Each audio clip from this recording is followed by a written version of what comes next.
Yo, what's going on, guys? I'm Logan Cross, I'm Faya Troy. and today, welcome back to the 13th edition of the TNC Sports Podcast. Yeah, today, guys, we got a lot of important news about NFL, NBA, and I'm gonna let my co-host start it off for you guys today. Yes, sir, we got a bunch of big details coming from the NFL and the NBA, especially surrounding James Harden. That's what we're going to start off first.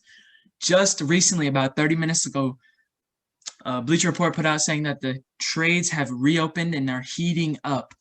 Not only that, the 76ers have become open to trading Ben Simmons for James Harden.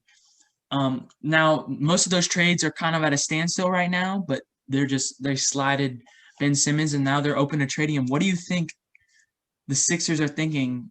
Trading a young asset. I mean, I know James Harden's the best player in the league, but how do you assess that? Honestly, if I was Philly, I wouldn't trade Ben Simmons. I mean, Ben Simmons, you could honestly like teach him how to shoot three, shoot mid range, and he's good at anything else. Assists, rebounds, points. He's good at everything.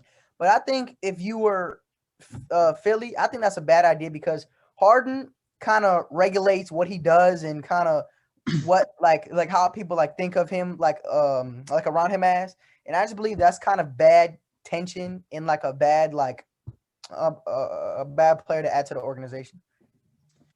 Yeah, I mean Ben Simmons, is a great young player.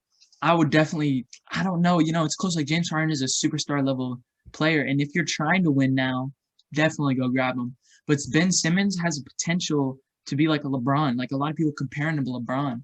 He has a similar play style. Bron's obviously a better shooter, but Ben Simmons can work on that. Ben Simmons could improve his jump shot as he's been trying. I know it's been a few years, but he still has a lot of potential to make his jump shot, better. But I say if they're in win now mode, 100% go for that trade.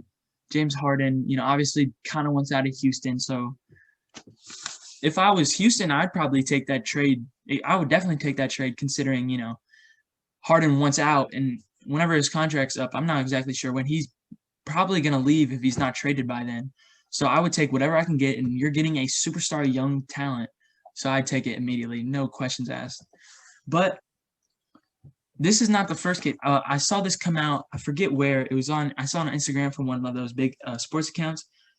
Harden last year, when they had Chris Paul, before they got Russell Westbrook, he did the same thing. He threatened to like be traded. Like he said, if you don't go sign or trade Chris Paul for Russell Westbrook, I'm gonna leave. He basically is doing the same thing he did last year, except this time, the media found out about it and it's all publicized. So I don't know. That kind of shed some bad light on James Harden. He's especially what else is going on with him. He's looking like a bad teammate. What do you like? What would you be if you were just a teammate of James Harden? So off the court, I'll believe like he's good at community service. He's good at really like having fun, doing like what he likes to do. But as a teammate, I would think he's the worst player, like the worst teammate on earth. And I'm gonna add on to what you were saying about him with the team. So something came out yesterday. I don't know if you saw this, but it was somewhere. I think it was on Bleacher Report. It was on like Sports Center or something. But the assistant coach, the old assistant coach for the Rockets, and Russell Westbrook, was saying that the whole team travel and the whole team like practice schedule was around Harden. He kind of really managed when practice was, when they left away games, when they like what jerseys they're wearing, and like and most of like everything like trying to what is it? The whole organization. Yeah, that's not the only thing I saw. I saw that Harden would go on like a 1 to 2 day, like he would leave and like not be heard of. But they said that it was okay because he would come back and drop them 50-point triple doubles. Which it's a trade. It's kind of like the Dennis Rodman thing. If you saw the Michael Jordan documentary, you give and you take, and Harden's that level of a player where you don't want to make him mad, so you're gonna give him that leeway to go out and do that. Yeah. So Harden's, I don't know how to feel because I think he's thinking too much about himself. Like he thinks he's above everybody else, even though talent wise he may be, but that's just kind of messed up to the rest of your teammates and the organization. Like I don't understand. I could never think like that. That's ridiculous.